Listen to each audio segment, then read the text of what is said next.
On peut arrêter cette musique. Merci. Bonsoir.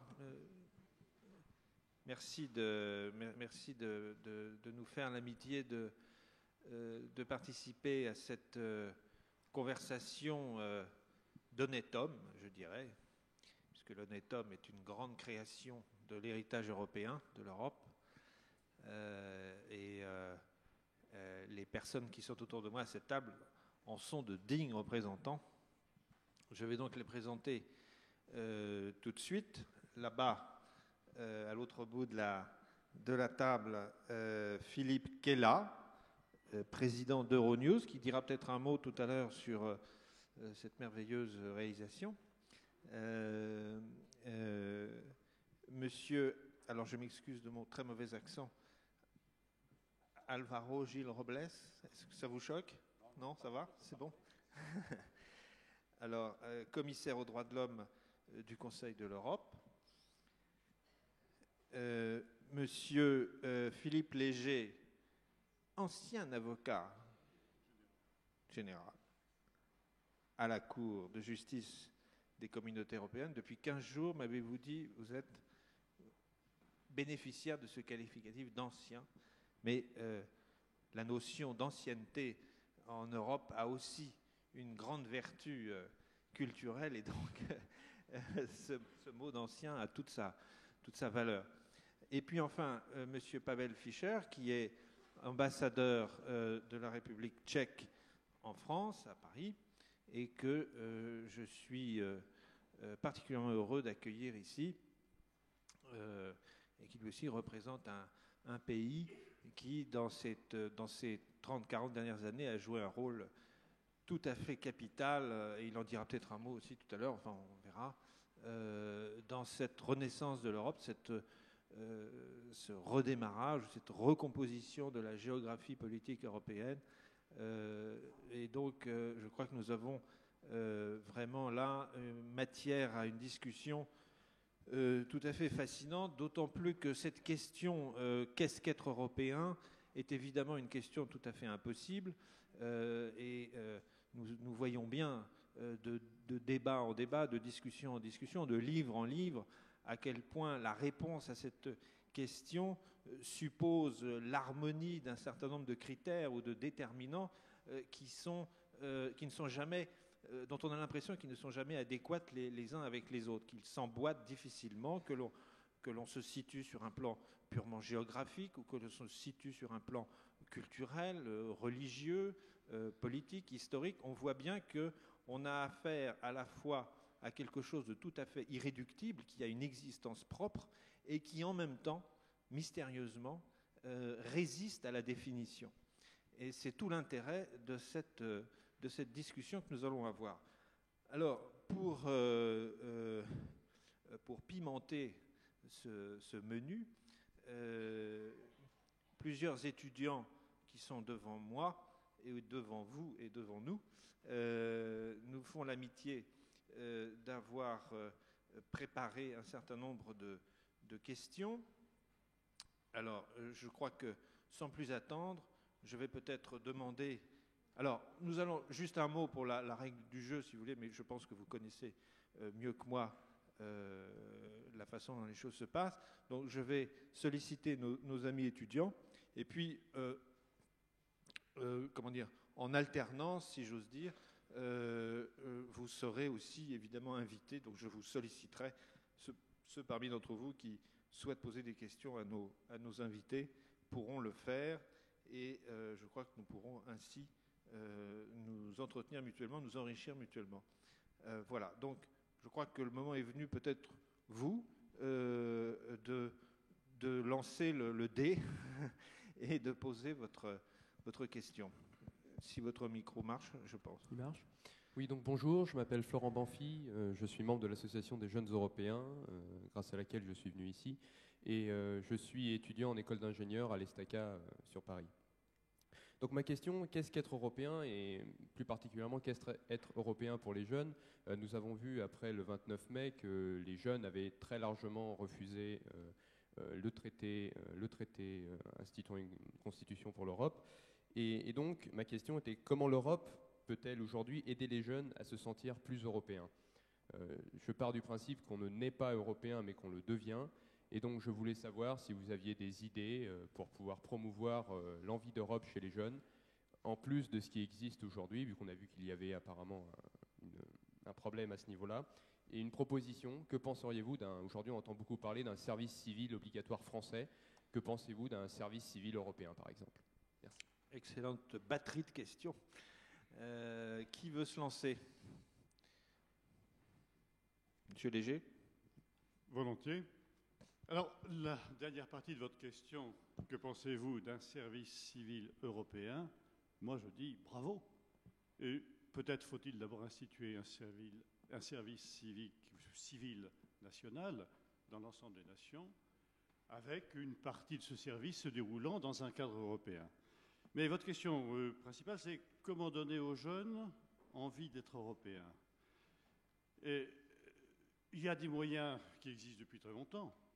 Il ne faut quand même pas oublier que depuis très longtemps, sur le plan universitaire, énormément de moyens ont été mis à disposition des jeunes pour que leur cursus universitaire se déroule non seulement dans leur pays national, mais également dans un autre pays d'Europe. Et ceci se développe de plus en plus. Et l'autre volet de la réponse, je crois qu'on y reviendra tout à l'heure, je crois qu'il faut d'abord avoir envie d'être européen.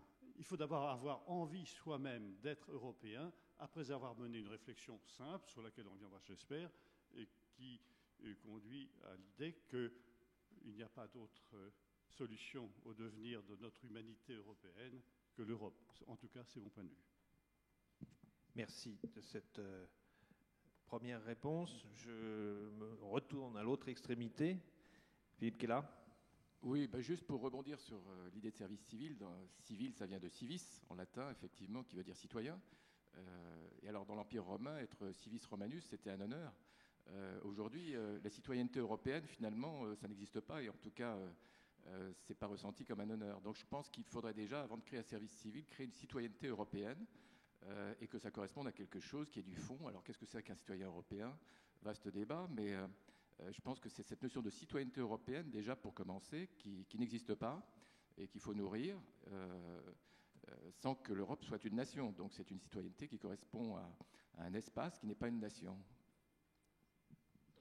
Merci beaucoup. Oui, je vous en prie. Excusez-moi d'intervenir. Non, la citoyenneté européenne existe. Elle existe. Non, elle existe depuis le traité sur l'Union européenne. Depuis le traité de Maastricht, tout citoyen d'un État membre, tout français, citoyen français, tout belge, citoyen belge, est citoyen européen avec une série de droits qui en découlent. Je ne détaille pas pour l'instant, mais je crois qu'on ne peut pas dire que la citoyenneté européenne, juridiquement, elle existe en tout cas.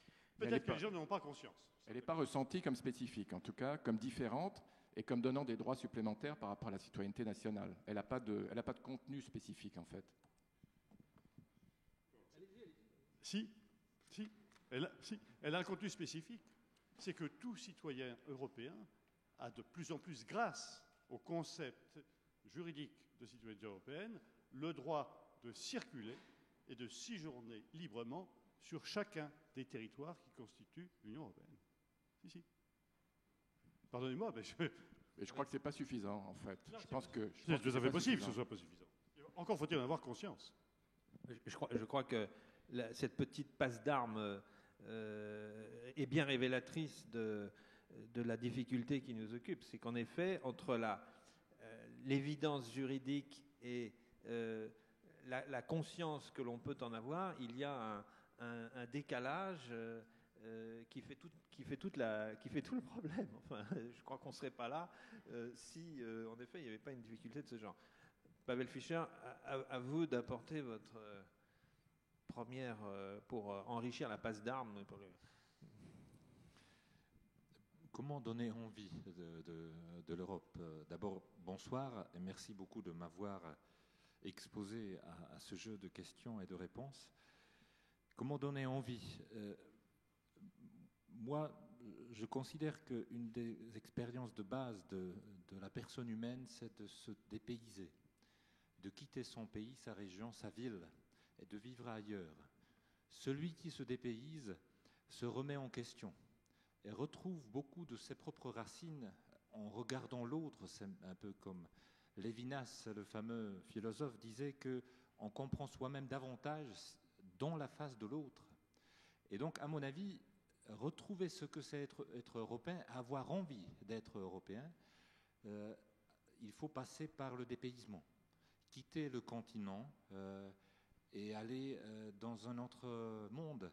Là, du coup, on se rend compte qu'on est différent. Du coup, après 3 semaines, voire des mois de séjour à l'étranger, vous devinez dans la rue celui qui n'est pas de là-bas et qui est européen. Comme moi, je devine dans les rues de Paris les Tchèques qui sont de province, de par leur code vestimentaire, et je ne les entends pas encore parler. Dans les rues de Sao Paulo, je vais découvrir les Italiens de par leur couleur et manière de gesticuler. Je vais identifier les Espagnols et je crois que je vais retrouver aussi les Tchèques. Et je vais me sentir à l'aise. Je vais me sentir comme Européen ce jour-ci, ce moment-là. À mon avis, se dépayser, c'est une des premières expériences à avoir envie de revenir et de s'identifier avec quelque chose qui reste quand même très flou. C'est comme si on posait la question aux poissons sur l'eau. C'est quoi l'eau aux poissons? C'est naturel. Une fois l'animal sorti de son élément, il commence à sentir ce que c'est être dans l'eau. À mon avis, nous autres, les Européens, c'est à peu près similaire, même si on n'est pas des animaux. On n'est pas les poissons. Hein. Merci beaucoup de cette première intervention. Monsieur Robles, alors à vous maintenant la parole. Bon, merci. Pour commencer, moi je suis aussi ancien commissaire. Hein. Alors, pardon. Je me trouve... oui, parce qu'il y a un commissaire aujourd'hui. Ça me donne beaucoup de liberté pour dire des choses. Bon. Ce qui m'intéressait beaucoup de votre question, c'est que ça donne l'impression que qu'est-ce qu'il faut dire aux jeunes pour être un Européen? Comme si, au fond, il existe une confrontation entre être français ou espagnol et européen. Eh bien, je vous dirais non. On est européen justement parce qu'on est espagnol et on est français. L'Europe en soi-même c'est rien de différent que ce que nous sommes chacun dans nos pays, dans nos valeurs et nos principes. Et c'est là qui est le point essentiel. Ce que être européen, c'est pas seulement participer dans un projet de développement économique qui est vital pour nous tous dans chaque pays, pour être compétitif, etc., le discours qu'on connaît, mais aussi pour se retrouver dans un projet de principes et de valeurs qui nous est commun et qui nous donne une consistance aujourd'hui dans un monde bouleversé pour dire voilà quels sont nos socles communs des principes de valeurs dans lesquels on se retrouve, la liberté, la démocratie, la solidarité, etc. Ça, c'est l'Europe. Une Europe dans laquelle on circule, on se retrouve, n'a aucune importance d'être tchèque, français ou espagnol, à une condition qu'on accepte et on respecte les valeurs fondamentales. Quand les valeurs ne fonctionnent pas, alors nous sommes en crise. Et ça, c'est le problème d'aujourd'hui. La crise de l'Europe, justement par ça. Parce qu'on a commencé à oublier nos valeurs fondamentales. C'est une une défine face à d'autres modèles de société qui ont aussi ces valeurs. Et c'est là qu'il faut mettre le doigt. C'est là qu'il faut mettre le doigt. Là, c'est notre force en Europe, c'est justement qu'on croit dans des principes de valeurs communs. Alors c'est égal que vous soyez français, espagnol, finlandais, anglais, tchèque. On va parler le même langage de principe. Et là, pour moi, c'est le principe essentiel. Hein. Alors, il faut renoncer à rien pour être européen. Rien. Au contraire, il faut ajouter. Il faut lutter pour que ce soit une réalité, cet projet européen fondamental. Alors, si on oublie ça, et on commence à l'oublier aujourd'hui, on est dans le mauvais chemin. Alors, ça, on peut discuter après. Mais si je peux me permettre de rebondir tout de suite sur ce que vous venez de dire,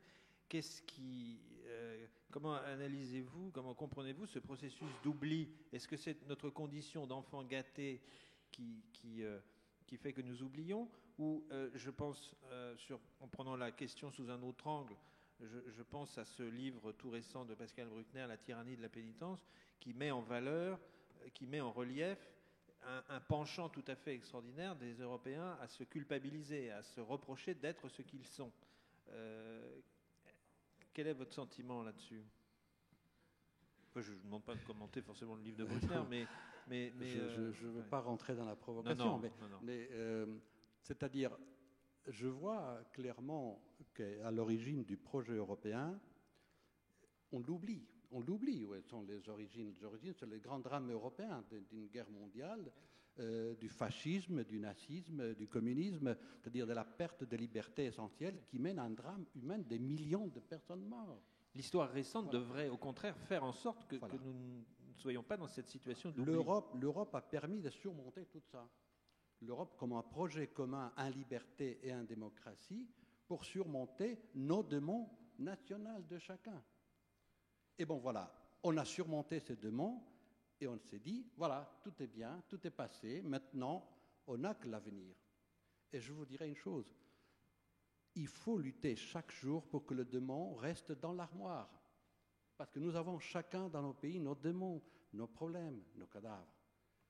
Alors, il faut lutter pour que ça soit une chose vivante. Si on oublie ça, très rapidement, regardez autour de vous, commencent les lignes qui attaquent les principes fondamentaux.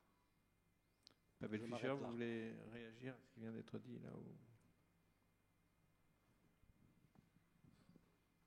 Je peux développer, mais je veux non plus accaparer la parole. Non. Une image me paraît dans la tête.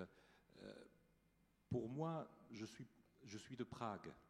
Je suis d'un quartier de Prague qui a une forte identité. Et en garçon, on luttait entre les quartiers. Il y avait des compétitions. Après, je suis grandi et j'ai compris que je suis pragois. Après, je me suis rendu compte que je suis tchèque et européen, mais c'est comme des couches successives sur un oignon. Donc, l'un n'est pas contre l'autre. C'est un peu comme pour compléter avec une image ce que monsieur le commissaire vient de dire. Merci beaucoup. Alors, reprenons le fil de notre interrogatoire. Bonjour, je suis Mathieu Josué Vergès, élève de l'École normale supérieure. Donc la prochaine question continue sur le thème de la jeunesse. Alors, quelle est la part de l'éducation nationale dans le renforcement du sentiment d'appartenance à l'Europe? L'enseignement de plusieurs langues européennes dès le début de la scolarité peut-il être une solution à cet enjeu? Philippe Kella. Oui, je crois que vous avez tout à fait raison. L'apprentissage des langues est tout à fait fondamental pour se sentir bien en Europe. Je dirais même que de même qu'on dit bonjour à son voisin de palier, on devrait être capable de dire bonjour à tous ses voisins. Donc j'encourage tous les Français à apprendre les 4 langues de nos voisins, c'est-à-dire l'anglais, l'allemand, l'espagnol et l'italien, déjà pour commencer. Je trouve que ça serait bien que ça soit au programme de l'éducation nationale. Après tout, c'est pas si difficile que ça d'apprendre des langues, il suffit de s'y mettre. Donc je trouverais très bien, effectivement, qu'on développe beaucoup plus l'apprentissage des langues. Ça favorise énormément la communication.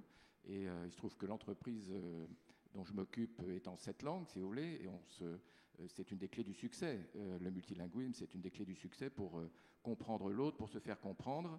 Le Parlement européen lui-même est une sorte de tour de Babel en 21 langues, ils ont plus, mais ils arrivent quand même à se comprendre. Je crois qu'une des clés en Europe, comme personne ne va abandonner sa langue, comme à part les Britanniques, tout le monde est hostile au multilinguisme. Je pense que tout le monde est hostile au monolinguisme, je veux dire.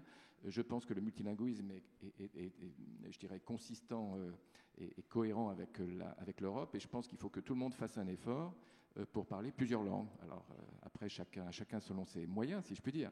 Mais je pense que c'est important de faire cet effort-là. Et je pense que c'est important qu'en France, l'éducation nationale pousse les étudiants à apprendre plus de langues.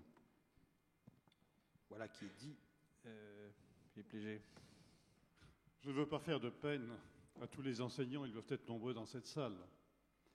Mais la responsabilité des enseignants de l'éducation française, de l'éducation nationale, est très importante.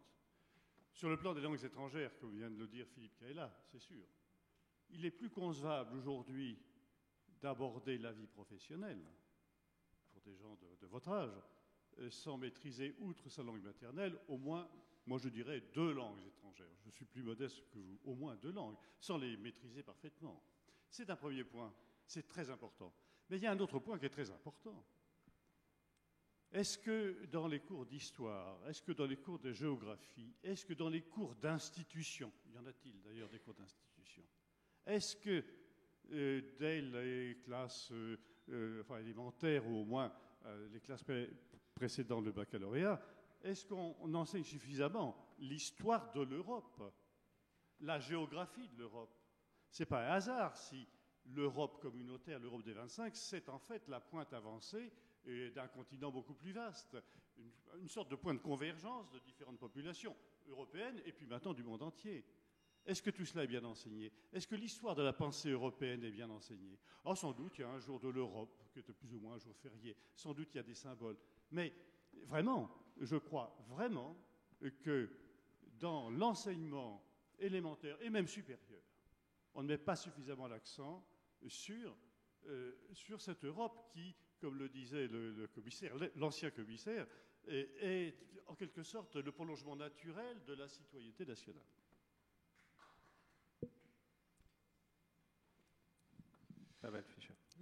Une langue, c'est une culture.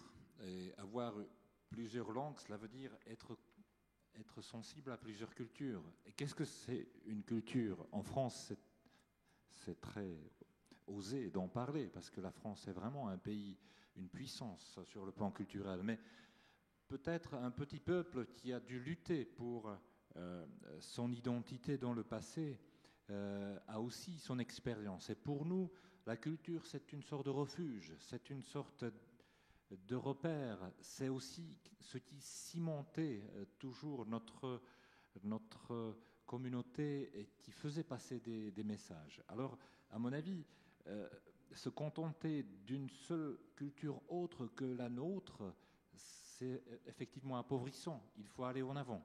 Et peut-être cultiver des curiosités. Je me rappelle que lorsque j'avais votre âge, j'avais un ami tchèque qui a fait HEC, à Juillan-Josas, donc la grande école de commerce. Et c'était quelqu'un de très brillant qui me disait « Mais pourquoi tu ne te lances pas dans les études ?» Il me guidait en quelque sorte. Et un jour, je lui ai dit « Je me suis mis au catalan. » Donc j'ai commencé à étudier le catalan. Il m'a dit « Mais tu es fou. Il faut étudier l'espagnol, ça va t'ouvrir le monde entier. Le catalan, pourquoi bon ?» Et finalement, en étudiant catalan, j'avais noué d'énormes amitiés en Catalogne de l'époque qui sont restées très longtemps, même si ce n'était pas utile sur le plan commercial, comme mon ami d'HEC me disait, c'était très enrichissant sur le plan humain. Et même si je ne connais pas toutes les langues de l'Union européenne, je me débrouille avec les Catalans dans les couloirs. Et c'est toujours très, très amusant pour moi de voir l'étonnement qui est le leur, parce que j'étais l'un des rares Tchèques à l'époque qui était capable. Et donc j'étais très sollicité à l'époque. Combien de Français s'intéressent aux Danois ou aux Finnois? Quelle valeur ajoutée, imaginez-vous. Voire aux Tchèques, je pourrais vous initier. J'ai plusieurs enfants et je les ai mis tous dans l'école du quartier, sans merci. Pas dans les écoles internationales avec l'anglais, mais dans l'école du quartier bien implantée dans un milieu propre de Paris. Et ce qui m'inquiète en France, c'est qu'il y a peut-être une perte d'intérêt, par exemple, pour l'allemand. L'allemand est en baisse, vu les statistiques, et c'est quelque chose qui est inquiétant si on se dit, et on revient à la question de tout à l'heure, que la coopération européenne a commencé sur la réconciliation franco-allemande. C'est un clé pour comprendre ce qui se passe aujourd'hui et ce qui s'est passé jusqu'ici dans l'intégration européenne. Et oublier cela et parler aux Allemands en chinois ou en anglais, ça serait quelque part de perdre une richesse propre à l'Europe.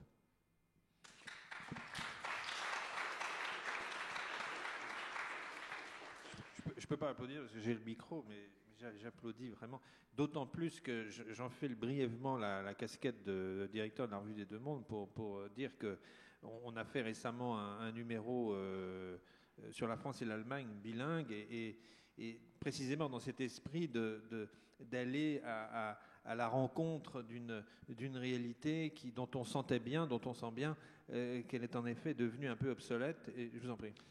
Une dernière mémoire. Un jour, une Allemande, mère de famille, m'a dit avec horreur, j'étais à la réunion des parents de la classe de mon fils, et la maîtresse qui animait et qui est donc responsable de la classe a dit aux parents, à propos de l'enseignement linguistique, on a plusieurs options à l'école, l'anglais, bien sûr l'allemand, mais croyez-moi, c'est quand même une langue assez difficile. Fin de citation. Alors si la question était, est-ce que l'éducation nationale y était pour quelque chose? Par rapport à cette expérience, je dirais oui. Bien vu. Monsieur Robles. Bon, monsieur l'ambassadeur, alors vous m'avez mis les choses très difficiles parce que vous parlez le catalan, moi non. C'est-à-dire que je dois retourner tout de suite à l'école et commencer à me mettre... Vous parlez le tchèque peut-être? Malheureusement non plus. Je comprends très bien le catalan quand je veux à l'université de Barcelone au jury de thèse. Moi c'est le seul qui parle en espagnol, ils sont tous des profs aussi qui parlent catalan. Je le comprends parfaitement, je ne le parle pas, mais quand même on arrive à se comprendre très bien. C'est un pays très civilisé, heureusement, et c'est une richesse. Je suis d'accord avec vous, les connaissances de langue, c'est une richesse. Il faut quand même accepter une chose contre laquelle difficilement on peut lutter. C'est qu'aujourd'hui l'anglais est devenu la langue de transmission, surtout dans le terrain scientifique et autres, impossible. Je vous raconte une anecdote, c'était hier. Hier, j'étais à l'aéroport de Madrid prendre l'avion. Vous savez que maintenant, quand on essaie de prendre un avion, avant, il faut se déshabiller complètement et passer comme Adam et Ève par la chose, et après, on arrive à l'avion. Bon, alors, malheureusement de moi, j'avais oublié ma ceinture. Et bon, la chose là, il a commencé à sonner. Bon, alors, le garde civil qui était là, il m'a approché, il m'a commencé à raconter en anglais, dans l'anglais très bon, très rapidement, retirez votre ceinture, etc. Je lui ai dit, mais écoutez, peut-être si vous me dites la même chose en espagnol, on va se comprendre encore mieux. Hein? Alors il a commencé à rire, et il m'a dit, ah je m'excuse, mais comme ici, parce que c'est des étrangers, alors il a dit, bah, mais moi, je suis en espagnol ici, mais quand même. Bon, alors, il est tellement habitué déjà à utiliser l'anglais comme la langue de transmission, des instructions, etc., que chez nous, un garde civil en anglais, vous voyez, bon, alors, ça a pas mal changé mon pays, hein, bon. Et tout ça grâce à l'anglais. Bon, alors... Vous avez retrouvé votre ceinture? Bon, et tout passait par la machine, bon. Alors on passe une demi-heure à se réhabiller, mais bon, ça va. C'est-à-dire, bon, pour vous dire que ça c'est une réalité, mais ça doit justement faire comprendre que nous avons notre langue chacun, dans une grande valeur culturelle, et que ça, il faut le partager, il faut le faire connaître aux jeunes aussi. Le français, l'espagnol, les autres langues. Et je crois que là, une des grandes réussites qu'on ne parle pas beaucoup en Europe, les jeunes universitaires le savent, c'est Erasmus. Erasmus, la décision de Jacques Delors de créer Erasmus, parce que c'est lui, il faut lui donner le mérite à lui, hein, de créer Erasmus, ça a été une réussite gigantesque. Je vois mes cours des étudiants qui viennent de pays européens, théoriquement, qui viennent étudier, ils n'étudient rien du tout, mais quand même, ils connaissent les pays, ils partagent, ils font des choses, etc. Bon, c'est une réussite formidable.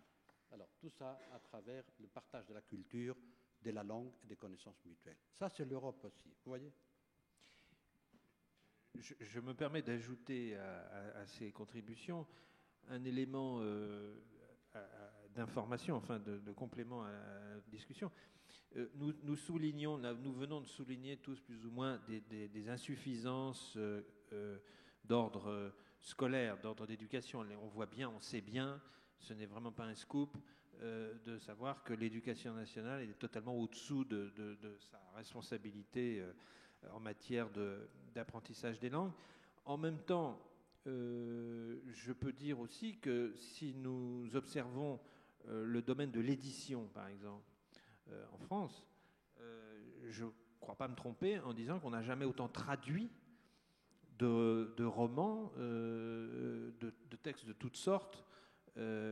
Entrez dans une librairie aujourd'hui du quartier latin et vous verrez que si on compare avec ce que l'on pouvait trouver dans la même librairie il y a 30 ans, je crois qu'il y a une activité, enfin il y a vraiment un nombre très important, beaucoup plus important, d'ouvrages traduits. Donc ceci est de nature à comment dire, enfin c'est assez réconfortant quand même de constater que selon les domaines, le domaine de l'édition est plutôt vivant et plutôt actif à ce titre, alors que le domaine de l'éducation, lui, l'est moins, beaucoup moins. Encore que, il faut aussi être, enfin, il ne faut pas non plus noircir trop le tableau. Mais bon, peut-être nous pouvons passer à la troisième question. Je m'appelle Mathieu Grégoire, je suis étudiant au Centre de formation des journalistes. Je vais rebondir un petit peu justement sur ce que vous avez dit sur la jeunesse, pour la confronter un petit peu à d'autres catégories de population. C'est-à-dire que la jeunesse, j'ai l'impression qu'elle est quand même bien intégrée, notamment comme vous l'avez souligné avec les Erasmus. Moi, par exemple, j'ai fait mon année Erasmus à Prague, à l'université Charles, ce qui m'a permis de bien connaître la culture tchèque. Mais donc, on peut voir que les étudiants ont en France plutôt voté oui au référendum sur le traité constitutionnel, donc ils sont plutôt bien intégrés, ça pourrait continuer avec le service civil. Mais si on oppose ça à d'autres catégories de population, par exemple, je vais prendre un plombier, un routier, un manutentionnaire par exemple, qui travaille chez Peugeot, dont l'entreprise est délocalisée à Kolín en République tchèque par exemple, eux, comment leur faire comprendre que l'Europe est une bonne chose pour eux? Comment trouver des arguments pertinent. Philippe Kella.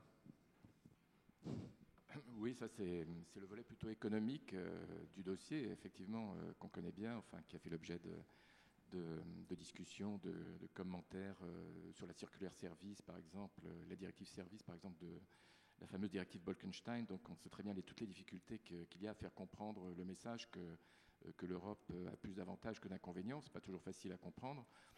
Je dirais que c'est au niveau intellectuel, effectivement, je pense que tout le monde peut comprendre qu'un marché plus grand implique davantage d'opportunités économiques, mais au niveau individuel, évidemment, la compréhension de chacun dépend beaucoup de sa situation personnelle, et donc quand il y a des licenciements, des délocalisations, etc., c'est très difficile de faire comprendre que c'est dans l'intérêt général de l'Union européenne. Là, je crois qu'il y a un effort effectivement de pédagogie, il y a un effort aussi de la part de la classe politique, en fait, qui doit être fait, peut-être plus que ça n'a été fait. Il y a peut-être aussi un effort de la part des médias, ça je reconnais que j'en fais partie, mais donc oui, les médias... c'est peut-être le moment justement de dire un mot d'Euronews, là. Oui, nous sommes une petite chose. Euronews n'est qu'une petite chaîne du câble et du satellite que peut-être certains d'entre vous connaissent et qui contribue à essayer de faire connaître effectivement les avantages de l'Europe aux citoyens. Mais nous ne sommes qu'une petite chaîne et il y a les grands médias nationaux dans chaque pays qui en fait modèlent la culture économique de chacun et qui, eux, ne sont pas forcément des maîtres en pédagogie européenne, je dirais. Les grands médias nationaux ont plutôt tendance à montrer les problèmes, mais la plupart du temps, quand on leur demande « mais pourquoi ne faites-vous pas plus d'émissions sur l'Europe, sur les avantages de l'Europe, etc. », ils répondent que ça ne fait pas d'audience, que ce n'est pas populaire, que ça n'intéresse personne, etc. Donc il y a un problème de responsabilité collective qui touche à la fois les médias nationaux, la classe politique. Apparemment, les efforts n'ont pas été suffisants, puisqu'on a bien vu en France et aux Pays-Bas que le résultat des référendums. Mais c'est vrai que si on se met à la place de ceux qui sont touchés par les délocalisations, effectivement, l'avantage de l'Europe, il n'apparaît pas. C'est un problème de pédagogie. Je pense que, enfin, mon point de vue personnel, c'est que peut-être que l'élargissement, mais l'ambassadeur tchèque me contredira peut-être, l'élargissement a peut-être été mal expliqué, ou en tout cas a peut-être été mal vendu, comme on dit en politique, je dirais aux électeurs, et que l'avantage d'avoir les nouveaux pays membres de l'Union européenne, la République tchèque et les 9 autres, n'a pas été bien compris, en fait, n'a pas été suffisamment compris par tous ceux qui, effectivement, souffrent sur le plan économique de ces délocalisations. Mais moi, je ne suis pas un homme politique, donc je n'ai pas à vous dire ce qu'il aurait fallu faire. Simplement, tout ce qu'on fait, c'est en tant que média, on essaye de faire connaître, de faire savoir, de faire comprendre, etc. Mais il y a un moment où on bute sur une réalité, et je crois qu'il faudra à la fois que les classes politiques nationales et les médias nationaux, surtout, contribuent beaucoup plus à la formation de la conscience collective de l'intérêt de l'Europe pour que tout le monde adhère. Merci Philippe Léger, puis je demanderai après à Pavel Fischer de répondre. Deux mots pour poursuivre. Les aspects économiques de l'Europe, globalement, nul ne conteste que c'est positif. Un grand marché, l'abolition des frontières, etc. Ça pose des problèmes ponctuels, particuliers, c'est certain, en partie, surtout parce que certaines harmonisations en matière sociale et en matière fiscale ne sont pas faites. Pourquoi ? Parce que les États veulent conserver encore leur souveraineté sur les mesures fiscales. Et ça, c'est certainement le grand chantier de l'Europe immédiat et de demain. Il y a quand même des aspects favorables. Moi, je pense aux travailleurs frontaliers. Je viens de passer 12 années au Grand-Duché du Luxembourg. Et tous les matins, j'ai vu sur l'autoroute qui vient de Lorraine vers le Grand-Duché de Luxembourg 50 000 Français, de nationalité française, européens, venir travailler au Luxembourg. Et je pense que des situations où l'Europe a favorisé totalement la situation des frontaliers, alors ce n'est pas l'ensemble de la population, mais c'est quand même des populations importantes qui bénéficient directement de l'Europe. Pavel Fischer. On a parlé des délocalisations et de l'élargissement, peut-être une parole pour donner un regard de l'autre côté de la frontière, entre guillemets. Les délocalisations, à mon sens, nous concernent tous. C'est un défi aux Européens tous ensemble. Dans mon pays, dans les années 30, il y avait une industrie et une qualité de connaissances et de technicité telle que nous avons beaucoup influencé et nous avons beaucoup travaillé dans les domaines d'aéronautique, d'automobile. D'ailleurs, un chausseur de l'époque est devenu chausseur du monde.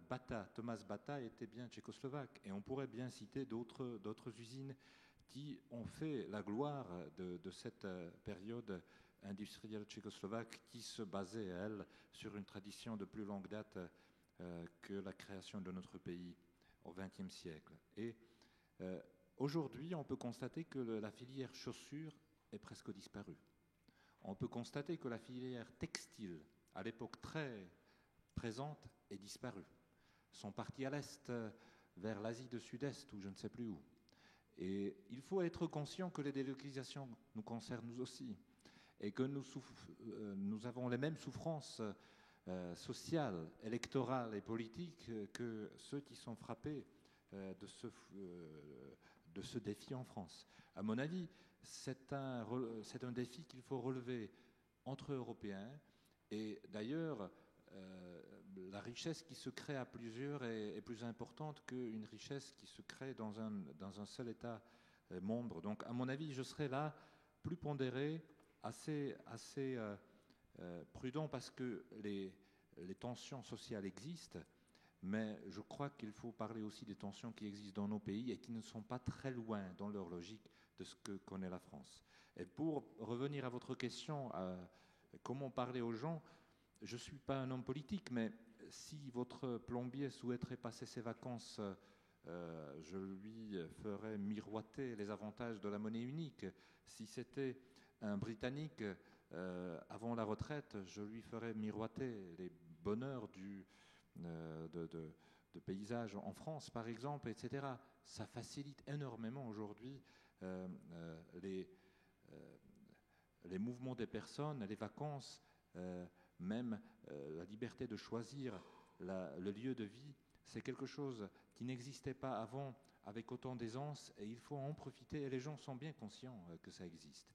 Mais je suis d'accord avec vous qu'il faut peut-être approfondir une démarche proprement politique en faveur de l'intégration européenne. Merci beaucoup. Merci. Bon, je crois que dans cette question, parce que tout a été dit, mais il y a quelque chose qui m'a choqué un petit peu, par exemple, quand j'ai suivi le débat en France autour du référendum. Hein. Comme étranger dans les pays, j'ai assisté à beaucoup de débats. À un moment donné, je me rendis compte qu'il y avait une énorme méconnaissance de l'Europe entre les gens. Les gens n'avaient aucune information. On parlait de tout et n'importe quoi. J'ai entendu dire des choses qui n'avaient rien à voir avec la Constitution européenne et l'Europe.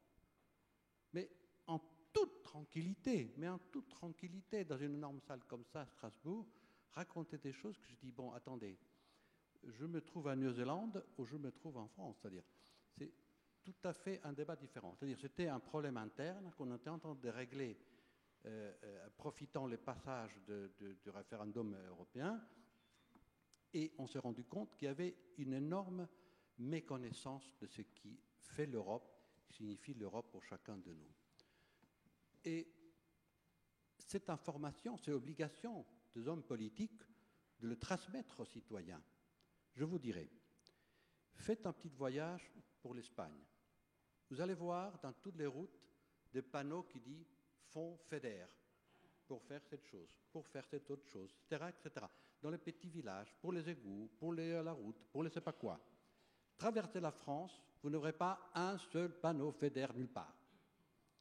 Si, et ça c'est la région, s'ils ont fait quelque chose, alors c'est le gouvernement qui l'a fait, c'est génial. S'il y a quelque chose qui est compliqué, c'est Bruxelles, terrible, la persécution, etc. Alors, comment vous voulez qu'il y ait des gens qui aiment l'Europe si les choses que donne l'Europe à nous tous, on dit que ce n'est pas l'Europe, que c'est Paris ou Madrid ou Berlin qui les donne, et quand il y a des problèmes, alors là, le mauvais, c'est lui, c'est Bruxelles. Alors, il faut transmettre l'information pour que les gens soient bien informés quand on discute sur l'Europe.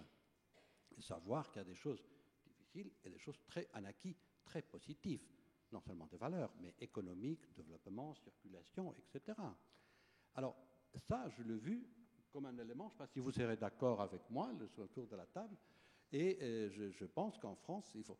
Je me pose la question, est-ce qu'aujourd'hui, qu'il y a un grand débat politique en France, le mot Europe est prononcé dans les débats politiques entre les candidats? Il fait peur à tout le monde. C'est le mot le plus imprononçable qui soit, il fait peur à tout le monde. Et bon, je vous dirai franchement, quand le débat politique français sera fini, quand les élections seront finies, on aura besoin plus que jamais de la France pour construire l'Europe qui manque encore. Alors, les Français ne peuvent pas regarder dans notre direction.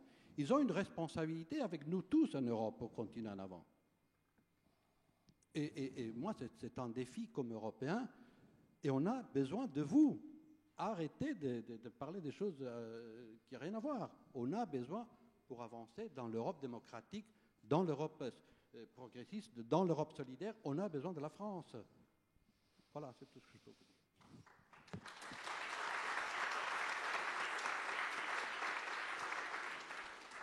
Philippe Kella, je vois que vous brûlez de...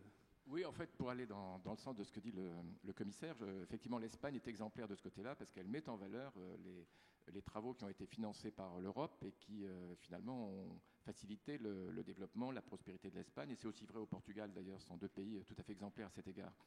Mais, à contrario, il y a un exemple que je voudrais donner qui m'a beaucoup frappé, c'était... vous vous souvenez peut-être de l'inauguration en grande pompe de l'Airbus A380 qui a eu lieu à peu près il y a 2 ans. Eh bien, c'est quand même une grande affaire européenne, l'Airbus A380. Mais ça implique aussi des États nationaux. À cette inauguration, je ne sais pas si vous en souvenez, mais on l'a retransmis largement, il y avait pas moins de 4 chefs d'État, donc pour la France, l'Angleterre, l'Espagne et l'Allemagne. Les 4 chefs d'État ou premiers ministres étaient présents. Et ils ont tous parlé à la tribune de cet avion, de l'A380, exemple de solidarité européenne, etc.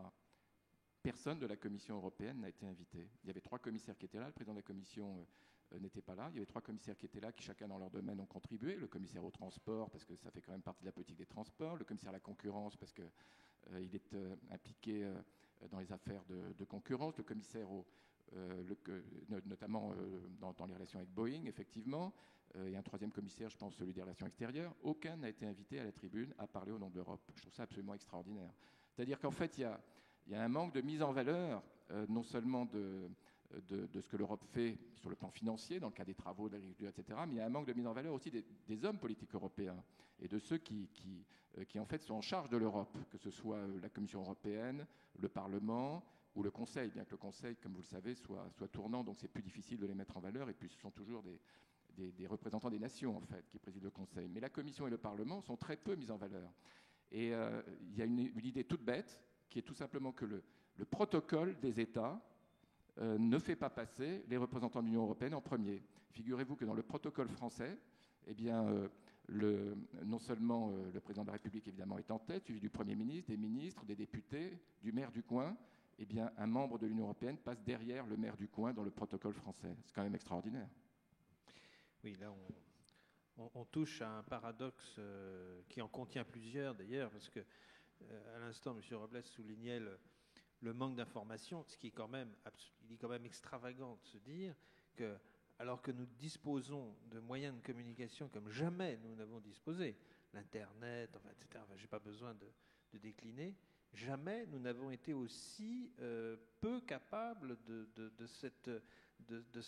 ce réflexe naturel de familiarité avec autrui, alors même que nous disposons d'outils incomparables par rapport à ceux qu'ont connus nos parents ou nos grands-parents. Là, il y a quand même un paradoxe incroyable. Enfin, Philippe Léger.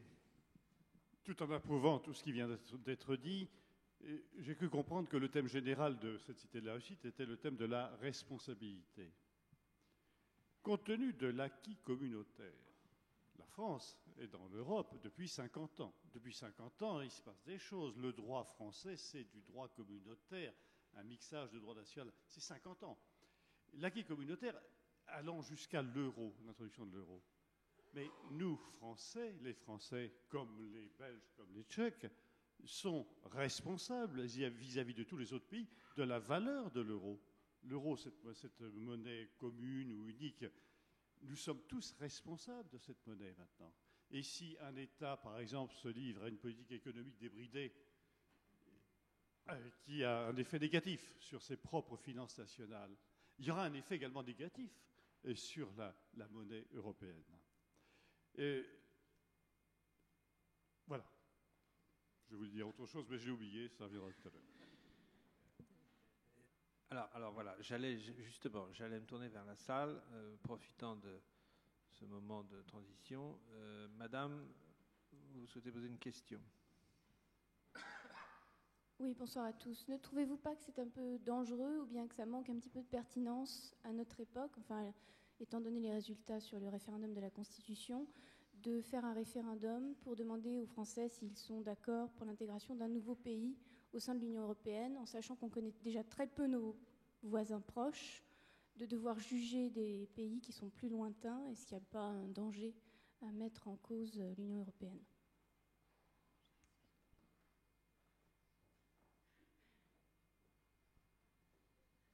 Pardon, je m'excuse. J'étais parti sur autre chose. Qui veut répondre? Je veux bien. L'Union européenne est constituée aujourd'hui de 25 États membres. Nous sommes partis à 6 pour devenir 8, 9, 12, 15, 25. Et demain, le 1er janvier, 27. Alors, qu'est-ce qui reste encore? Il y a encore les pays de l'ex-Yougoslavie dont on parle, et puis il y a également la Turquie dont on parle. Mais un référendum sur français, hein, c'est à ça que vous pensiez, un référendum français sur maintenant, pour l'avenir, l'introduction, l'arrivée de nouveaux pays, ce n'est pas encore pour demain. Je crois que Bon, c'est une question qui se posera sans doute, peut-être, mais dans un certain temps. Cessons de penser, de nous préoccuper de questions qui ne se posent pas, pour nous préoccuper des questions qui se posent immédiatement, telles que la réforme des institutions. Ça, oui, et on n'arrive pas à la faire parce que les États sont réticents. Mais ça, c'est une question qui se pose aujourd'hui. L'entrée dans 5, 10, 15 ans, peut-être avant, mais ça m'étonnerait, de nouveaux États, bon, on verra plus tard. Mais il y a des choses beaucoup plus urgentes à faire, pour lesquelles le référendum n'est pas nécessaire. Enfin, il y a d'autres procédures. Est-ce que quelqu'un autour de la table veut commenter? Y a-t-il une autre question dans la salle? Et ensuite, je vais repasser la parole à nos amis étudiants. Monsieur ou madame? Oui. Monsieur, me semble-t-il. Vous m'entendez? Bonjour. C'est bien ça. J'ai une question par rapport. Est-ce que vous ne pensez pas que l'Europe est en quelque sorte victime de son succès? C'est-à-dire que quand on regarde le but premier de l'Europe, le but des pères fondateurs, ils avaient un objectif, c'était la paix. Et notamment grâce à l'économie, en les imbriquant de telle manière qu'on ne plus jamais on n'aurait intérêt à se faire la guerre. Cet objectif, on l'a dit un peu tout à l'heure, peut-être qu'il a été complètement oublié. Et aujourd'hui, est-ce qu'il ne faudrait pas... L'Europe avait du sens, donc, puisque la guerre était très proche. Maintenant qu'on a changé de génération, est-ce qu'il ne faudrait pas recréer une légitimité européenne à partir d'autres critères, par exemple sociaux, on a parlé de la fiscalité, ou est-ce qu'il ne faudrait pas chercher ailleurs le sens de l'Europe, enfin continuer à faire la paix, bien sûr, mais ailleurs ensuite aussi. Merci. Pavel Fischer. Pour moi, la paix reste toujours une clé pour comprendre l'Europe et pour se projeter dans l'avenir. Les défis d'aujourd'hui, en termes de mondialisation, en termes de flux de capitaux, en termes de flux de crimes transfrontaliers, en termes de menaces terroristes de toutes sortes, sont tels que la paix reste, à mes yeux, toujours une valeur qui reste fondamentale et qui n'a pas de prix. Et ça se projette dans une zone très proche à l'Europe, voire qui est dans l'Europe à part entière, et ce sont les Balkans. Prochainement, il va y être question du statut des Balkans, de leur avenir. Et à mon avis, il sera de la responsabilité des pays de l'Union européenne de donner une perspective. Moi, je ne veux pas dire une perspective de quoi, mais une perspective qui donne sens à leur action politique. Je viens d'un pays qui a vu en Europe, dans l'intégration européenne plus particulièrement, un projet de civilisation auquel nous avons toujours souhaité adhérer. C'était comme si vous parlez à un prisonnier. Un prisonnier, il est dans sa captivité, mais il respire avec ce qui se passe en dehors. Il guette le rythme des saisons. Il cherche à comprendre ce que vivent ses proches. La même chose s'est produite chez nous à Prague. On était toujours à l'écoute, très sensible à ce qui se passait ici à Paris, voire à Berlin ou ailleurs. C'était pour nous un projet de civilisation avec lequel nous avons respiré. Et si aujourd'hui, par manque d'attention, on n'était pas sensible à cet aspect, par exemple, vis-à-vis des Balkans ou d'autres pays, hein, on peut en parler. Et je ne parle pas qu'il faut tout de suite faire adhérer tous les pays qui se déclarent. On peut leur ôter cette perspective et on peut les laisser dans un désastre déjà politique, déjà psychologique, mais aussi de société et économique. Et une paix, on verrait tout de suite après que c'est un défi réel. À mon sens, il faut rester très vigilant et la période aujourd'hui est propice à en parler parce qu'on parle beaucoup de l'avenir des Balkans et de leur statut.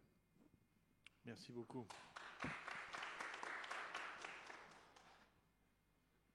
Cher ami.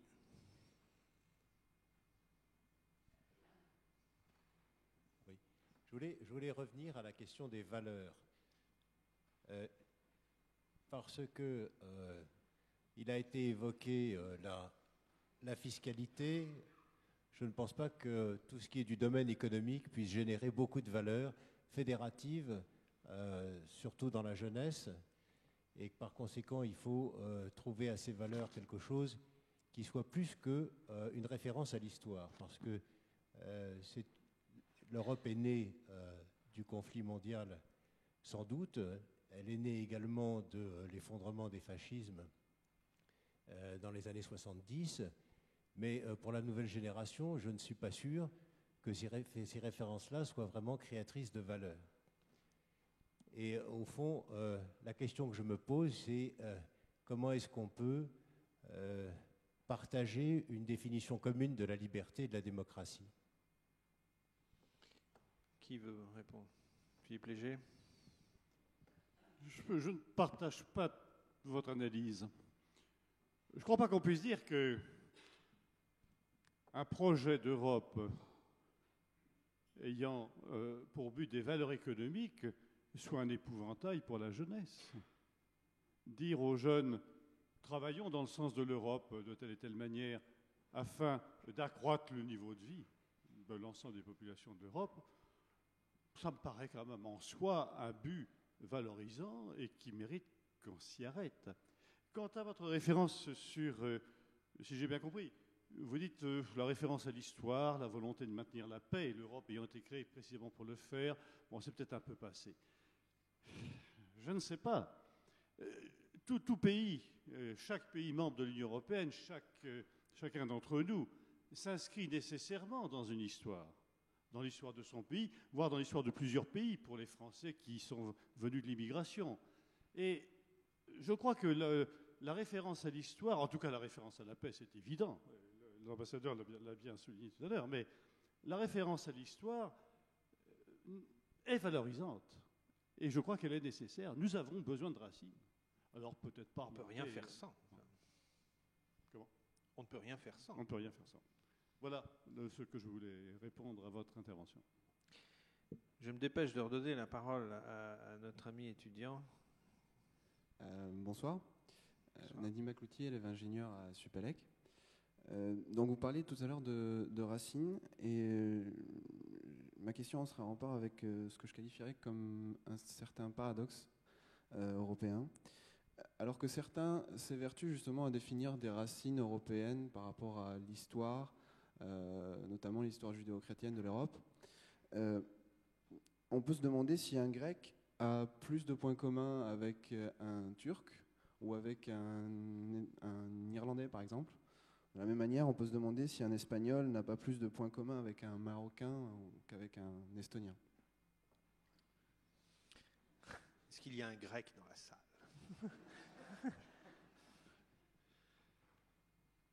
Cher ami. Moi, je suis espagnol. Bon, d'accord. Oui, oui, on a beaucoup de points communs avec les Marocains, sans aucun doute.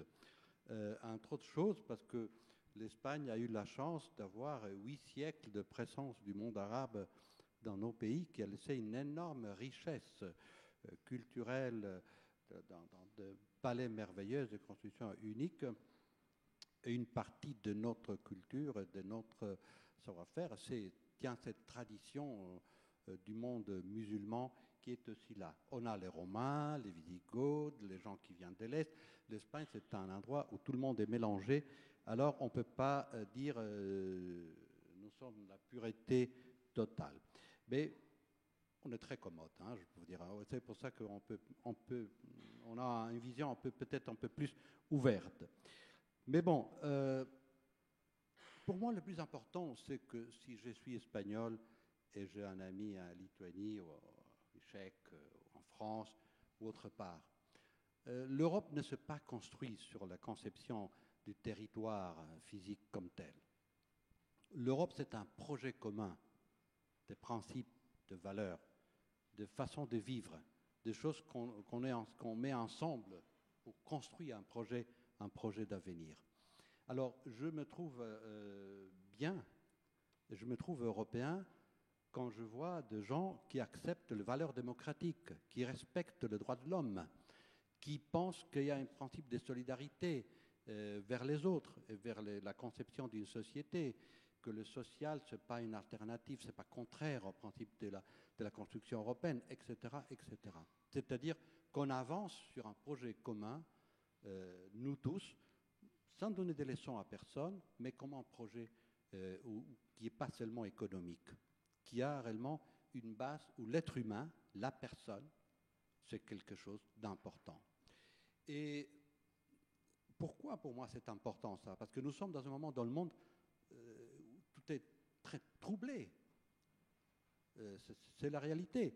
Sous prétexte de la lutte antiterroriste, on a tout mélangé, on voit les ennemis partout, le bien, le mal, les musulmans sont tous des mauvais, des suspects, l'islam c'est quelque chose d'atroce, ou les chrétiens c'est la même chose, c'est-à-dire tous les extrémistes ont trouvé son terrain bien préparé pour sortir tout le mouvement d'intolérance, tout le mouvement des combats contre la liberté, combattre contre les valeurs que nous sommes les Européens. Et ce qui m'inquiète, c'est que dans ce moment, nous, les Européens, devons être beaucoup plus forts dans la conviction de nos principes, justement pour opposer un frein à toutes les intolérances, à tous les mouvements qui naissent où la liberté et les droits de l'homme ne signifient absolument rien. Vous savez, j'étais très, très choqué quand j'étais dans mon poste, quand j'ai entendu un jour, je ne dirais pas pour qui, mais quelqu'un de haute responsabilité dans un pays européen, me dire, mais monsieur le commissaire, vous comprenez, peut-être il faudra accepter qu'on applique un petit peu de torture sur les détenus pour avoir des informations vitales pour défendre dans la lutte antiterroriste. Quand j'ai entendu ça, alors j'ai compris qu'il y avait un énorme danger parce ces personnes-là n'avaient pas la confiance dans ces valeurs et dans ces principes.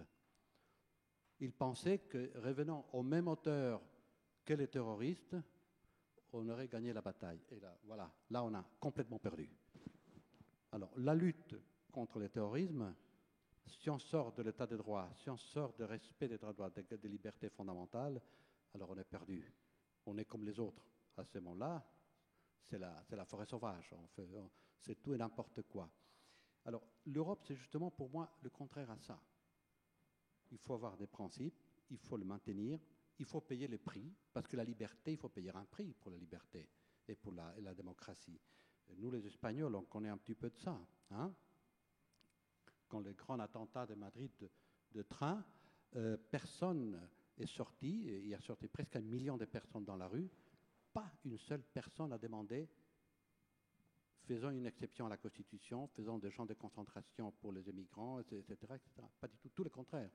On demandait justice et police. Point. État de droit. C'est fondamental. Si on sort de là, on se perd. Et bon, je vous dirais, pour moi, mon inquiétude, c'est qu'aujourd'hui en Europe, on ne dit pas ces choses clairement, on essaie d'échapper de ce débat et on accepte petit à petit une pourriture de valeurs et de principes en disant ça, ce n'est pas tellement important. Le plus important, c'est l'économie, c'est la défense, c'est nos sécurités, et on paye n'importe quel prix pour ça. Eh bien, non. Parce qu'après, on ne peut pas revenir si facilement. Il faut expliquer aux jeunes que la démocratie et la liberté exigent des sacrifices. Et il faut les payer pour être réellement libres. Voilà.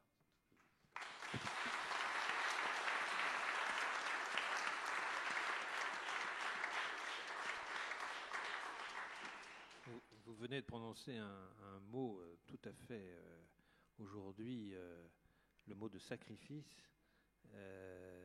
qui était pour nos ancêtres, enfin nos grands-parents, les contemporains de la guerre de 14, totalement audible et immédiatement compréhensible. C'est une des énormes questions aujourd'hui sur l'identité européenne. Quel sens pouvons-nous donner à ce mot de sacrifice ?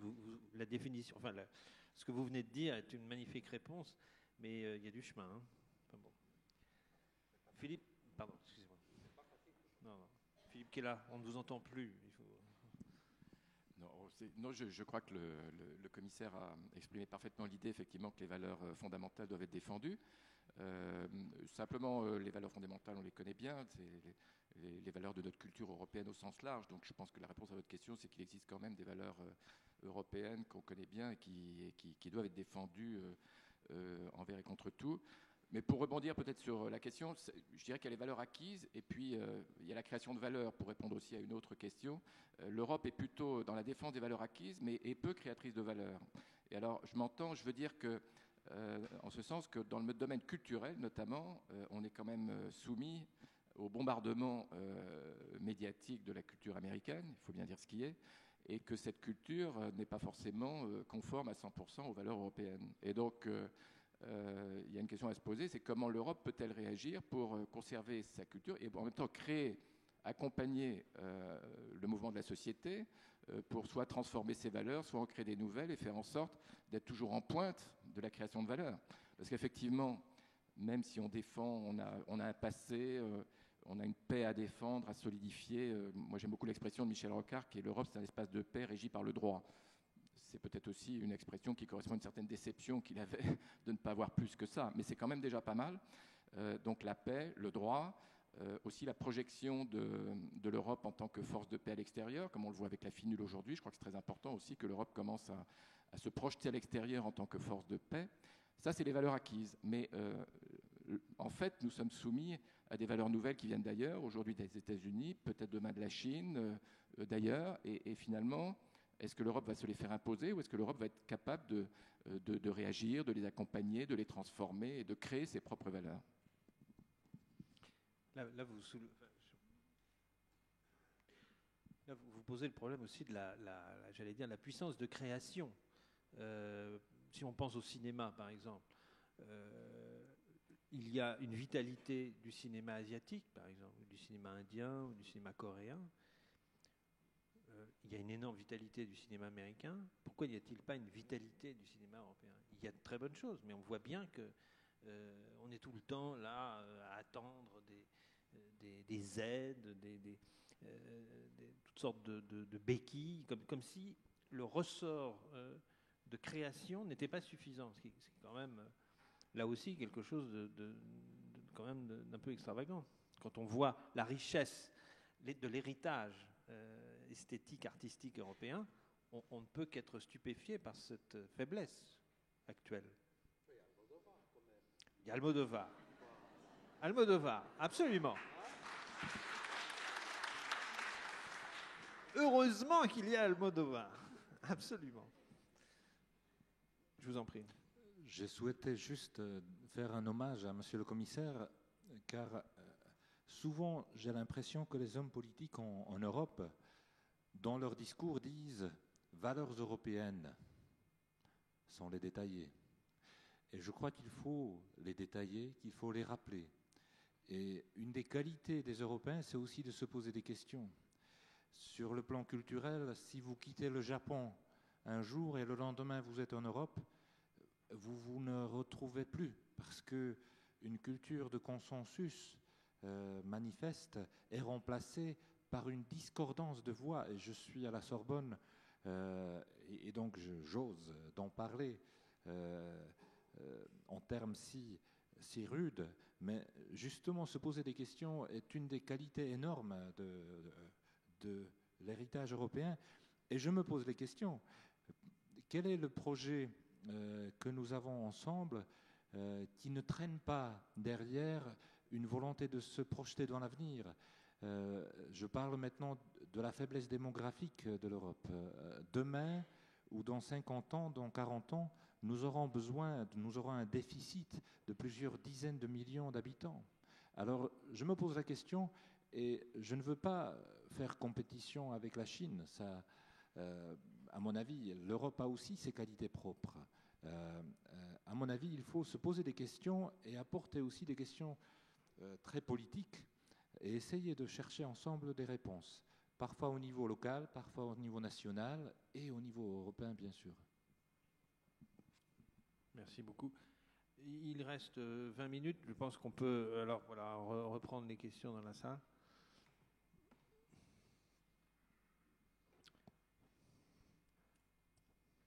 Madame. Bonsoir à tous. Tout d'abord, je suis bulgare, donc je félicite Monsieur l'ambassadeur. Je me retrouve entièrement dans ce que vous dites. La Bulgarie était le pays le plus développé devant la Seconde Guerre mondiale. On sait ce qui était la Tchécoslovaquie, donc je vous comprends. De notre côté, ce qui m'inquiète pour tous les Européens de l'Est, l'Europe, c'est tout d'abord un idéal. Quelque chose qui doit inspirer, quelque chose qui relève presque du sublime, quelque chose qui relève d'une vision. qui est faite d'une histoire commune. Et pour reprendre la théorie de Carl Jung, il existe bel et bien un sous-conscient européen. Je me suis jamais sentie aussi européenne quand je me suis retrouvée en postdoc à New York. Et c'est complètement aberrant d'avoir un projet de constitution qui parlait tellement en termes techniques que tout ce qui relevait de l'âme, de l'idéal d'inspiration européenne était resté à côté. Juste une petite préambule et rien d'autre. Donc, qu'est-ce qu'en termes concrets pourrait-on faire pour intégrer notre idéal et notre soif de venir et d'une vision commune dans le projet de la nouvelle constitution, concrètement? Merci beaucoup de cette question essentielle, je crois. Qui veut tenter de répondre? Monsieur Léger. Vous semblez regretter que le projet de constitution n'ait pas contenu de dispositions de fond de type culturel, définissant de très grandes valeurs, etc. Moi, je me demande si c'est fait pour ça, une constitution. Une constitution, c'est fait, il faut rappeler des grands principes, bien sûr, mais il ne faut pas les figer. Une constitution, c'est fait pour donner un outil technique pour permettre à des institutions de fonctionner, à des administrations d'administrer, à des politiques de décider. Une constitution, ça doit être quelque chose de ramassé, de très technique. Mais ce qu'un peuple fait, ou ce qu'un ensemble de peuples fait pour développer ses valeurs, sa culture, c'est assez rebelle à la loi, ça. Il ne faut pas vouloir tout mettre dans la loi ou dans les constitutions. Et c'est pour ça que je suis un petit peu réticent à l'idée de mettre dans une constitution une foule de valeurs, parce qu'après on les limite. Alors que si une constitution c'est fait uniquement pour dire qui préside, qui dirige, qui fait ceci, qui fait cela, il faut le dire. Et le reste, eh bien, c'est par surcroît, et ça donne beaucoup plus de liberté et de liberté du reste au peuple ou à ce groupe de peuples qu'est l'Union européenne. Si je peux me permettre de venir un petit peu en renfort de la question de Madame, je crois quand même qu'il y a une question, si vous voulez, posée à la toute-puissance d'un langage technique, pour ne pas dire technocratique, qui a sa vertu propre. Je comprends très bien ce que vous venez de dire, mais comment se fait-il, malgré tout, quand on l'a bien vu dans le débat sur la Constitution, il n'y avait pas cette capacité de symboliser. Et le symbole, il n'est pas là simplement pour faire beau sur la cheminée, il est là pour transmettre un esprit, et précisément cet esprit dont parle Madame. Donc, je prends l'exemple des billets de banque, de nos billets de banque. Comment se fait-il qu'on n'ait pas été capable de garder le portrait de Descartes ou le portrait de Hugo, je ne sais plus, enfin, on a déjà presque oublié, et ces billets qui ne transmettent rien, qui ne symbolisent rien. Est-ce que vous ne trouvez pas quand même que là, il y a une difficulté d'harmonisation? Je ne sais pas. Il y a plusieurs questions. Comment se fait-il qu'on symbolise si mal? Oui. C'est vrai qu'on symbolise mal. On a quand même bien symbolisé une chose. D'abord, le drapeau européen, on le connaît. Il est beau, il est clair, il est bleu, foncé, il y a des étoiles. L'hymne européen, l'hymne à la joie de Beethoven, on ne peut pas rêver mieux. Si vous voulez, moi j'aime beaucoup la Marseillaise parce que je suis français. Je veux bien pour la musique. Les paroles de la Marseillaise, pardonnez-moi, mais c'est abominable. Elles sont d'un autre temps. Tous d'accord. Elles sont d'un autre temps. L'hymne à la joie de Beethoven, c'est quand même quelque chose. Alors là, c'est une nature à galvaniser, je ne sais pas, à donner de l'élan. Bon, on aurait peut-être pu trouver une autre pièce musicale aussi belle. Bon. Alors, les autres symboles, les billets de banque, j'ai cru comprendre quand même qu'on s'était forcé de mettre sur certains des différents symboles nationaux. Ceci étant, c'est peut-être pour la prochaine émission de billets, hein, j'en sais rien. L'euro existe. L'euro existe. C'est une réalité concrète. Alors, personne n'est contre. Bon. Et alors, un dernier mot sur la Constitution. Bon, on ne va pas rouvrir un débat sur ce qu'il fallait faire à la Constitution. Non. Il faut quand même avoir présent à l'esprit que dans le projet de traité constitutionnel, qui comportait une foule de choses, les 3/4 du contenu du projet de traité constitutionnel, ce n'était pas autre chose que ce qui existait déjà. Non. Il faut le savoir. Alors, Il y a peut-être une erreur de vouloir présenter un texte trop long. Peut-être qu'il fallait présenter un texte de 15 articles, limité uniquement aux institutions. Bon, je n'ouvre pas le débat. Mais il faut savoir que, et c'est peut-être ça qui a conduit à rejeter, parce que personne n'a compris que ce que l'on demandait d'adopter, c'était déjà adopté depuis 50 ans. Monsieur, je vous en prie. Non, Représentant pour d'Almodovar. continuer un petit peu dans votre droite ligne. C'est-à-dire, il faut penser qu'une constitution européenne ne sera jamais le texte idéal de chacun de nous. Parce que c'est un pacte entre beaucoup de millions de personnes, de langues différentes, cultures différentes, positions politiques différentes. Alors, il faut trouver un terrain commun à nous tous, et naturellement, dans ce voyage, il faut laisser un peu de côté chacun un petit peu pour trouver les consensus sur un texte où on peut se retrouver tous. Alors, premier point, oublions l'idée que la Constitution européenne sera une Constitution française, ou espagnole, anglaise.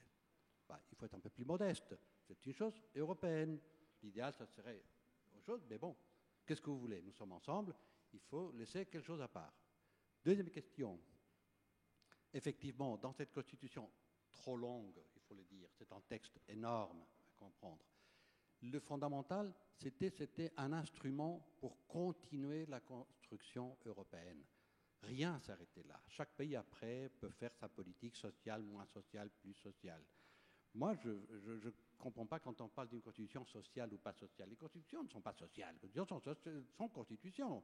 Il y a les principes, les valeurs fondamentales, une structure de gouvernement et point final. Après, chaque pays avance plus ou moins, et ça, c'est la liberté de chaque pays. Une boîte à outils, en quelque sorte. Hein? Une boîte à outils.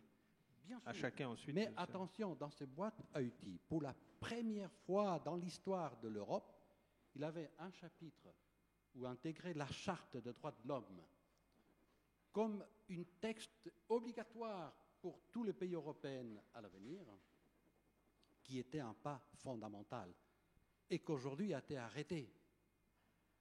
Et on est dans les néants dans ce terrain-là. Il y a sûrement que la Cour de Strasbourg, la Cour de Luxembourg quelque part un petit peu comme ça, mais si aujourd'hui on aurait eu une constitution, on aurait eu un texte fondamental pour défendre les droits fondamentaux de tous les citoyens européens. Toutes ces discussions sur la transmission des données aux États-Unis, dans les avions, machin, etc., ça serait du tout un autre teneur si, à Bruxelles, aujourd'hui, on aurait une constitution européenne avec la charte des droits de l'homme comme un texte légal à respecter. Et sinon, on allait devant la Cour de Luxembourg. Vous voyez, ça, c'est l'Europe. On oublie ce genre de choses, on se bagarre sur une question interne et on donne un coup très important à un projet commun. C'est pour ça que je dis qu'on a besoin de revenir, on a besoin de travailler tous ensemble, parce qu'on a un énorme chantier devant nous, et on a besoin, je ne sais pas si c'est cette constitution ou une autre similaire, mais on a besoin d'un texte commun. Alors oublions l'idéal pour chacun de nous, et cherchons le point de rencontre avec l'autre, avec un texte qu'on peut accepter tous ensemble. Voilà, ça c'est le message. Merci beaucoup.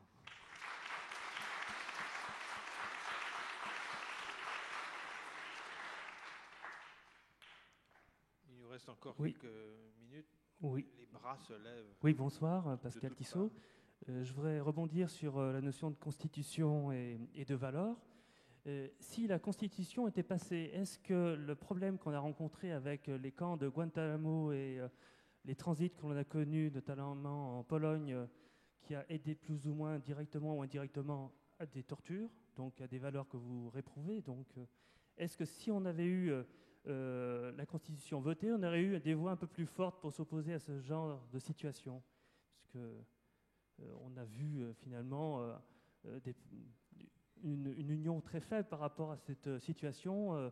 On n'a pas senti que l'Europe parlait d'une seule voix pour condamner des agissements assez étonnants de la part de certains pays. Monsieur Robles. Écoutez, je suis totalement convaincu que si aujourd'hui on aurait une constitution européenne avec 7 chapitres de charte fondamentale, de droits fondamentaux, le dialogue aurait été complètement différent. Vous avez mis le doigt dans la verre plaie. Moi, je parcours toute l'Europe, regardant le problème des droits de l'homme dans chacun. Je ne vais pas parler de différents pays parce que alors là, bon, on passe un petit rideau comme ça parce que tout le reste est écrit. par mois. Mais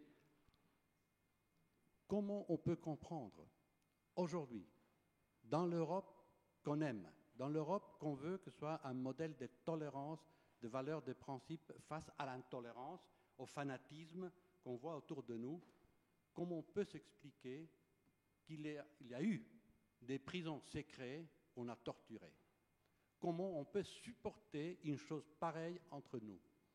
Et quand le débat est venu à Bruxelles, au Parlement européen et à la Commission, comme il n'y avait pas de texte qui permet à l'Union européenne de dire des choses qu'on peut intervenir, on a dit on ne peut pas rien faire. Comment on ne peut pas rien faire?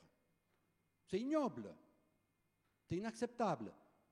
Alors il nous faut ces textes, il nous faut des instruments pour passer de la théorie à la réalité et à dire, écoutez messieurs, appartenir à l'Europe, c'est quelque chose de plus que passer à la caisse chercher de l'argent.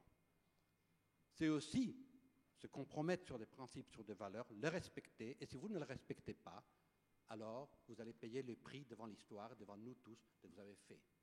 Hein?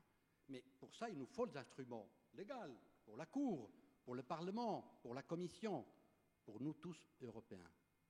Alors c'est pour ça que je plaide dans cette direction-là. On ne parle pas de théorie, la Constitution, ce n'est pas une théorie, c'est une chose très sérieuse.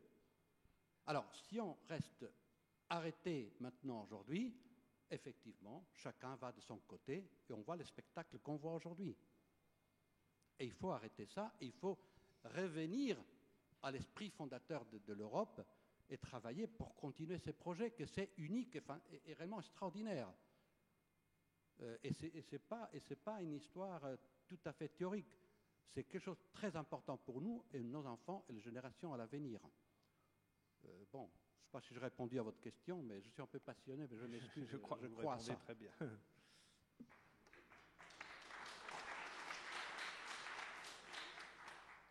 Est-ce qu'il y a des questions? Monsieur Léger. Juste un complément.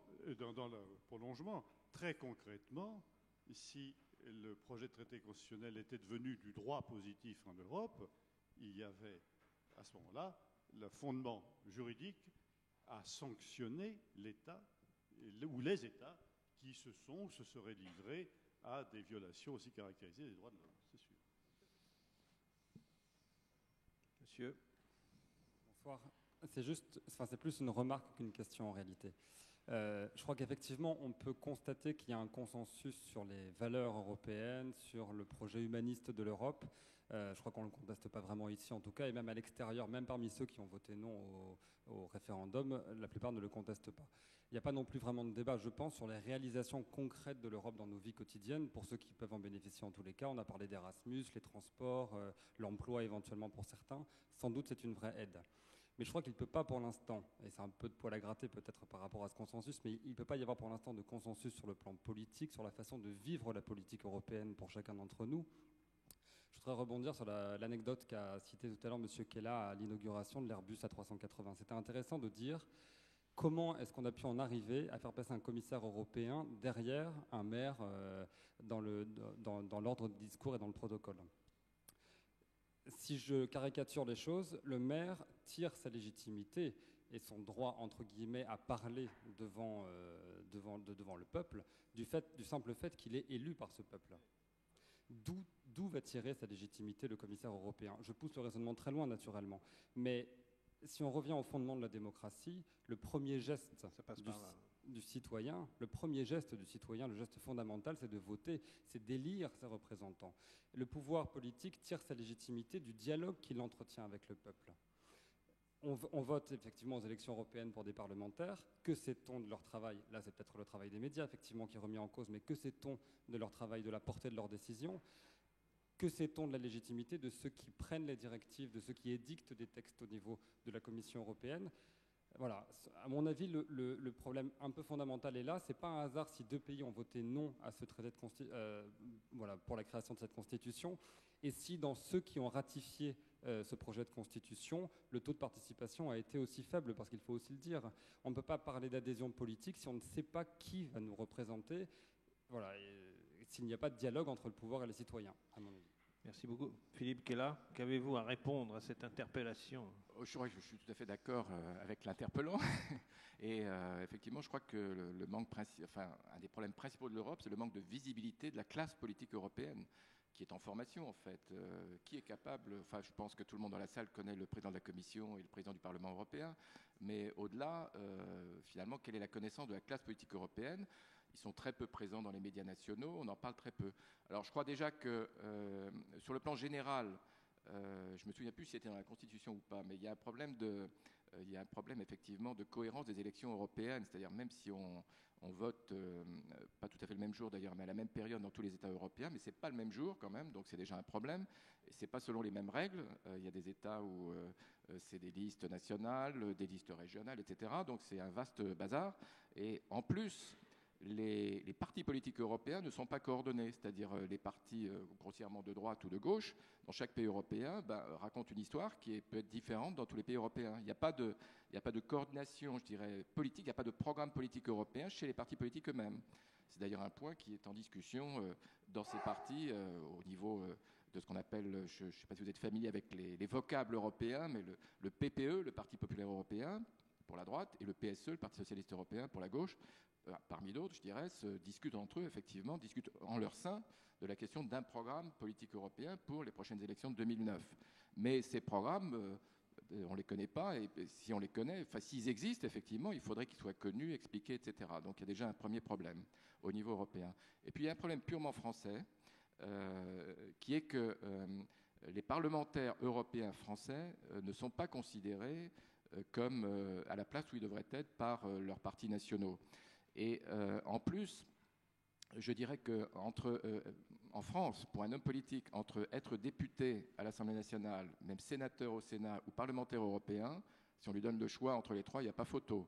Il choisit d'abord l'Assemblée nationale, puis le Sénat et en dernier lieu le Parlement européen. Pourquoi? Parce qu'il n'y a pas la conscience que c'est important d'être membre du Parlement européen. Et c'est incroyable si on pense que, d'après les statistiques qui je crois sont disponibles, 70% je crois des textes de loi français viennent de directives européennes. Donc c'est complètement incroyable. Et je dirais que c'est vraiment spécifiquement français parce qu'au Parlement européen, ce n'est pas le cas dans tous les pays. Il y a notre grand voisin, l'Allemagne, qui lui envoie... oui, parce que ce que j'ai oublié de dire, c'est que du coup, ça tourne beaucoup dans la classe politique française. C'est-à-dire qu'à chaque élection européenne, on change de personnel politique, parce qu'un tel qui est au Parlement européen, on le met au Sénat ou à l'Assemblée nationale, etc. Ça tourne. Et personne n'a envie d'y rester longtemps. Alors qu'en Allemagne, on fait carrière au Parlement européen. Vous avez des hommes politiques qui sont là depuis 10 ans, 15 ans, 20 ans, et qui, évidemment, connaissent toutes les ficelles. Donc, du coup, ils ont beaucoup de pouvoir. Et ce n'est pas un hasard si actuellement... à part le président du Parlement européen, qui est M. Borrell, qui est un Espagnol, donc, les deux présidents des deux principaux partis, le PPE et le PSE, sont deux Allemands, M. Pöttering et M. Schulz. Et c'est eux qui, je dirais, qui ensemble donnent le ton à Bruxelles. Donc c'est un grand échec de la France, je crois, qui est assez connu d'ailleurs, en tout cas du côté socialiste, c'est assez reconnu que la délégation française aurait pu avoir un beaucoup plus important si elle avait été plus unie, moins divisée sur le référendum à Bruxelles. Mais les Français se tirent dans les pieds et n'ont pas du tout la présence qu'ils devraient avoir à Bruxelles, au Parlement européen, sans parler de la Commission, qui est encore un autre problème. Philippe Léger. Mon intervention est peut-être un peu technique, mais je reviens à la question qui était posée. Mais, monsieur, dans votre question, vous n'avez pas retenu un point, c'est que la Commission de Bruxelles, dont on dit qu'elle a tous les pouvoirs, et c'est vrai qu'être commissaire, c'est des responsabilités importantes de gestion, d'administration d'un budget. Mais en réalité, elle n'a pas beaucoup de pouvoir. Les directives, les règles de droit les plus importantes européennes ne sont pas adoptées par la Commission. La Commission, elle a le monopole de la proposition. Elle propose, mais elle ne décide pas. Qui est-ce qui décide vraiment les règles de droit importantes en Europe? Ce sont le Conseil des ministres, qui sont des personnages qui ont leur légitimité, chacun dans son ordre juridique national, et le Parlement européen. La plupart des dispositions de droit importantes européennes ne sont pas prises par la Commission. La Commission a le monopole de la proposition, mais la décision est prise par des instances qui ont plus de légitimité politique, si vous voulez, que la Commission. Mais la Commission a un rôle beaucoup plus technique. Je voulais faire cette précision. Merci bien. Je crois que le moment est venu de conclure. Merci beaucoup de votre participation, et je remercie...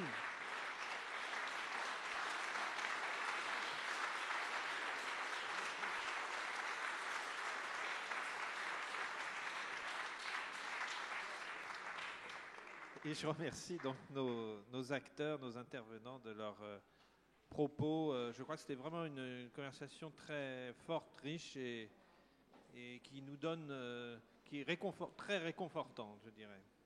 Merci encore. Merci à vous.